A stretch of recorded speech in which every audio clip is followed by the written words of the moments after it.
दही पराठा ला तोंडाला पाणी सुटतं, त्यामधील तीळ खायला छान वाटतं. इथं म्हणून मी मेथी घेतली आहे, स्वच्छ धुवून अशी बारीक चिरून घेतलेले, थोड्या मिरच्या, थोडा लसूण, ते बारीक मिरच्या आणि लसूण बारीक करून त्यामध्ये आता ह्या ह्याच्यामध्ये तीळ थोडंसं मिक्स करून घेणार आहे.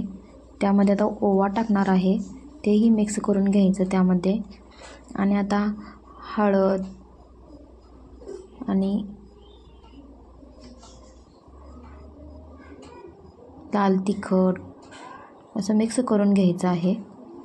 चवीनुसार नमक, बारीक केलेली लसूण मिरची ही अशी बारीक करून त्यामध्ये आपण आता टाकणार आहोत. आणि त्यामध्ये आता मीठ टाकलेलं आहे चवीनुसार. मिक्स करून लागेल त्या प्रमाणाने आवश्यकतेनुसार आपण त्यात मीठ घालत आहोत. आणि आता बेसन, थोडं गव्हाचं पीठ असं मिक्स करून ते पीठ असं थोडं थोडं पाणी ॲड करत मळून घ्यायचं आहे. इथं पीठ मळून तयार आहे. आता त्याचे आपण लाटून पराठे तयार करणार आहोत.